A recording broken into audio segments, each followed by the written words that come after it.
Okay, so question 4 is a fairly typical question, starting out with an enthalpy profile diagram. These are very important diagrams. Make sure that you can construct these based on whatever data they give you.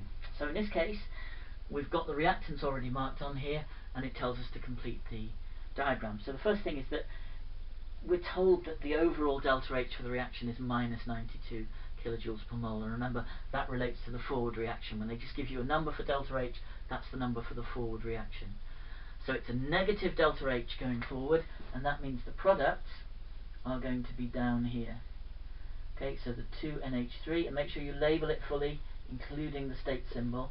So the product, which is the 2NH3 in the gas phase, is going to be down there, and the difference between the two, in other words, going from there to there, is minus 92 kilojoules per mole. Okay, because it told you that was the enthalpy change for the reaction. In between there and there, there's going to be a reaction pathway, and that carries with it an activation energy. And so what you will always have is some kind of pathway which you just draw like that. Okay, so a hill that you have to go over to get from the reactants to the products. And the activation energy is, for the forward reaction, is the amount of energy you need to add to those reactants to reach the top of the hill, so that you can then carry on over to the other side.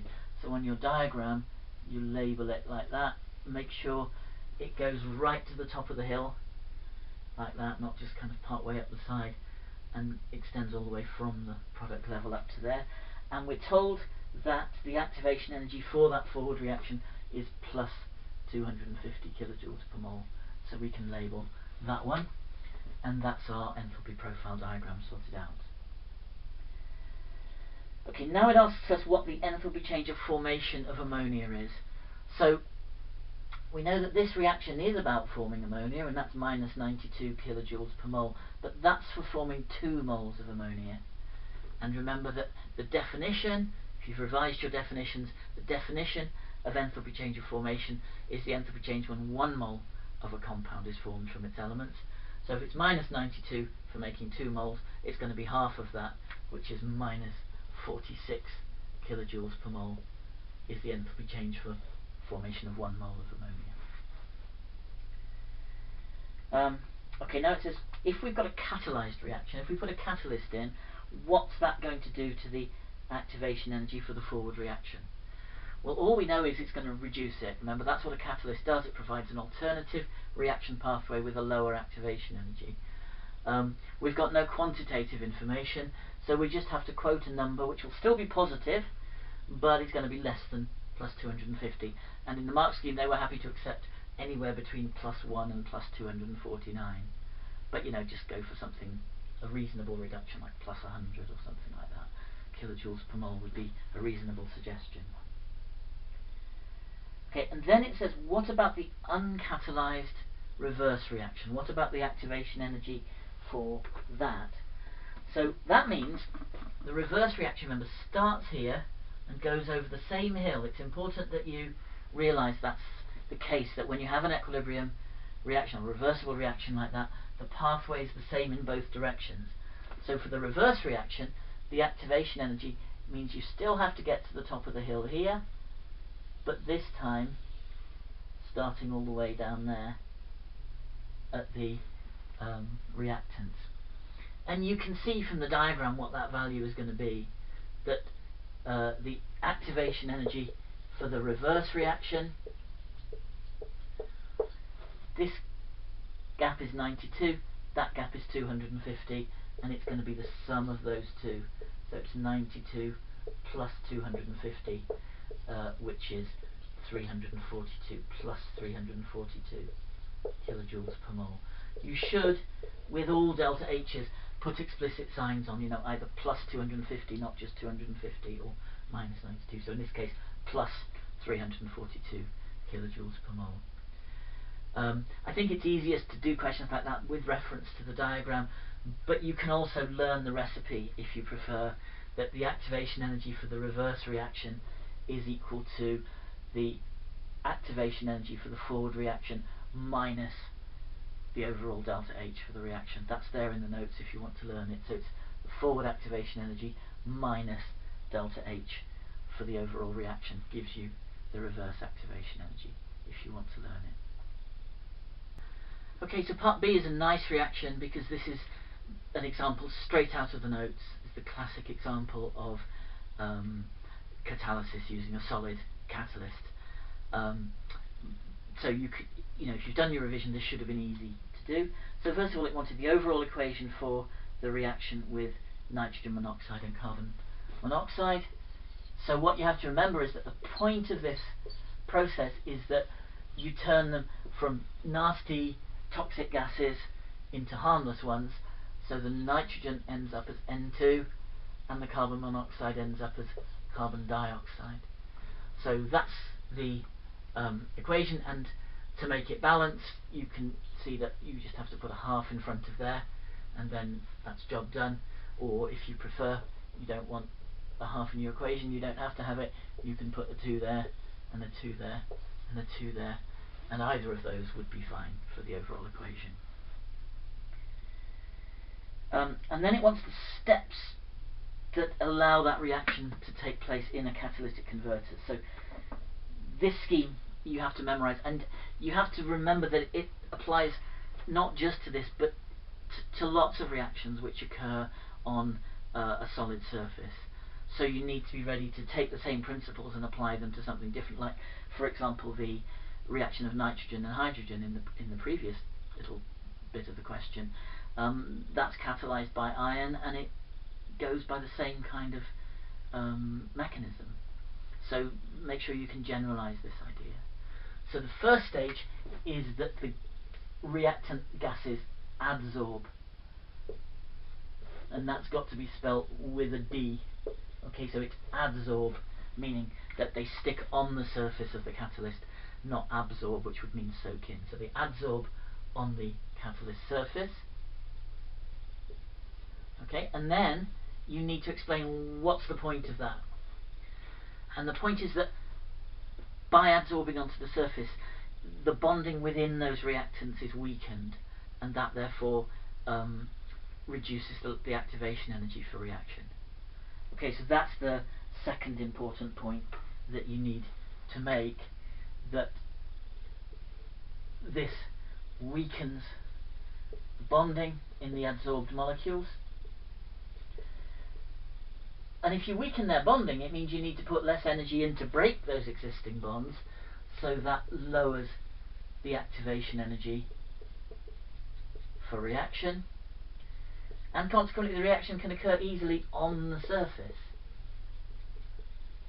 So the reaction occurs on the catalyst surface.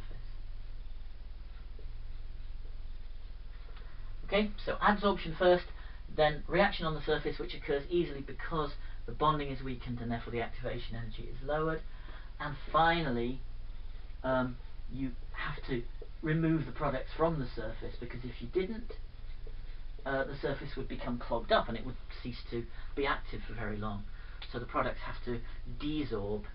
So desorption, or the products desorb. If you can't remember the word, then you might get away with just saying, that the products are removed from the surface or break away from the surface or something. But try to remember the proper words, because sometimes they will require them. So they desorb from the surface. Okay, part C. Modern analytical techniques to monitor environmental pollution. Well, we've studied 2 environmental techniques this year, which are infrared and mass spectrometry, and those are both applicable to this, so those are the 2 to go for. And why is it important to establish international cooperation? Well, because, there are lots of possible answers to that, but because pollutants spread all around the world is probably the obvious one, that you can't just control pollution locally because it will spread around the world, or because all countries contribute to pollution, so they all have to be responsible for dealing with it. Lots of things you could say about that. Okay, so now we come to ozone chemistry, which is one of those things where there's a lot of detail and you really just have to learn it, because they do ask detailed questions, and a lot of it's not stuff you're really realistically going to be able to figure out, and if you haven't sort of learnt it in advance. Okay, so there are really three aspects of ozone chemistry, I guess, that you need to be able to do. You need to be able to describe about why the steady state normally exists, about the idea that ozone is made and destroyed quite naturally in the atmosphere, and you need to be able to write the equations for both of those processes and explain that if they're in balance, that the concentration of ozone will stay the same. And then there are the two catalytic destruction processes, using chlorine radicals from CFCs or using nitrogen oxides produced by, for example, reaction of nitrogen and oxygen, either in jet engines or just by the action of lightning. Okay, so make sure you've learnt all of those things, and this one was the nitrogen oxide thing, and first of all it simply wanted you to complete the equations. So the point is that ozone is being destroyed and converted into oxygen, and NO is going to act as a catalyst in the end, so it's used up in this stage, taking an oxygen atom out of there and turning it into NO2. And then in the second stage, the NO2 reacts to regenerate the NO catalyst, and that's why this is able to act as a chain reaction, because this second stage is a regeneration step and it involves an oxygen atom. So remember, in the upper atmosphere there are lots of oxygen atoms around because the UV is constantly breaking open O2 and O3 molecules and releasing oxygen atoms. So that's why this reaction can happen, and that generates another molecule of O2 as well as reforming the catalyst. It then asks for the overall reaction, which is this third one here, and you may have memorized that in advance, but if not, you get it just by adding these two together and then cancelling out everything that comes on both sides. So if we just add everything together on the left, you see we get NO plus O3 plus NO2 plus O. Okay, so that's all four of those things. Goes to, and then you add everything together on the right, NO2 plus O2 plus NO plus O2. And you can see that then the NO occurs on both sides, so it drops out, and the NO2 occurs on both sides, so it also drops out, and you end up with O3 plus O goes to 2O2. So you may have learnt that anyway, but that idea that you can add together reactions that occur in sequence like that in order to get the overall reaction, that's a very important one. So make sure you can see where that actually comes from. Okay, so now we come on to Hess's law and enthalpies of formation and things like this. So the first question is a straightforward one. Why is it not possible to measure the enthalpy change of formation of N2O directly? So enthalpy change of formation is, as it tells you in the question, the enthalpy change of forming 1 mole of a compound from its elements. And of course the problem is that there are lots of oxides of nitrogen. You know about NO and NO2 from the stuff you've just been talking about, and there are other ones as well. And so the point is, when nitrogen and oxygen react, they don't just produce NO2, they'll produce a mixture of oxides, and therefore you can't directly measure delta H specifically for producing that one. Okay, and then we come on to the actual Hess's law cycle question, and this is a bit trickier than most of these, so it's a good example to get your head around, because then if you get one of the more standard ones, you should be very confident about those. But the thing to do is to recognize that it's going to be an enthalpy of formation cycle. It's just asking you a slightly different question than normal in terms of what you do with that cycle. So it gives you this reaction of carbon with N2O, and that's not a formation of reaction from the element, so that in our normal cycle we'd put across the top, so let's stick to that.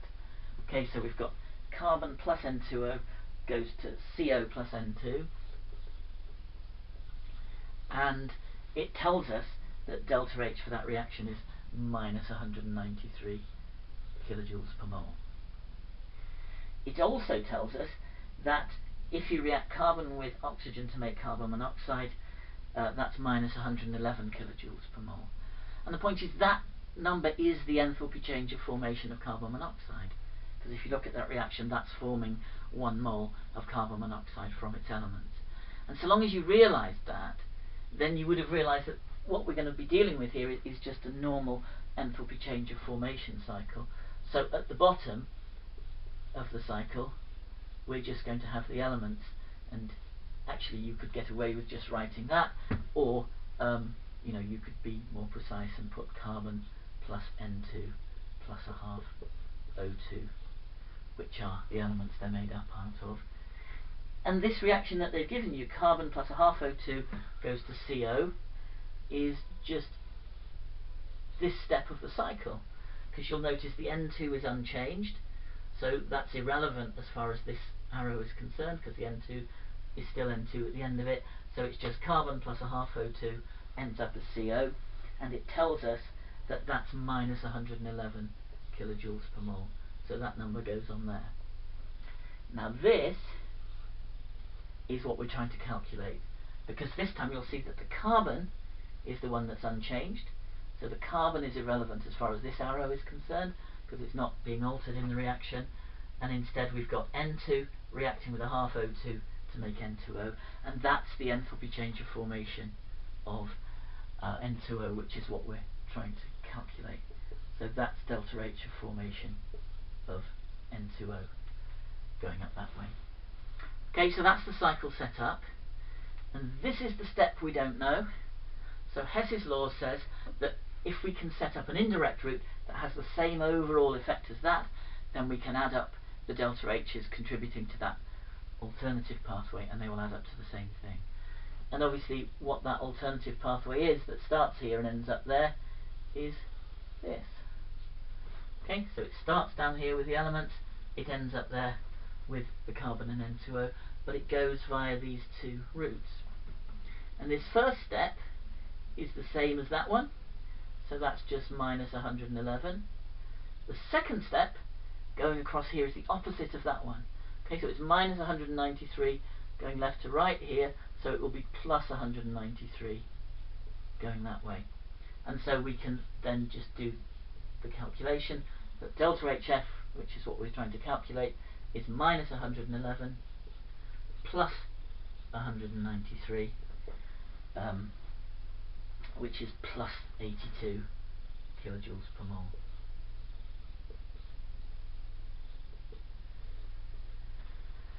Okay, so if you didn't get that one right, have a close look at it, have a think through it, see that you can make sense of it.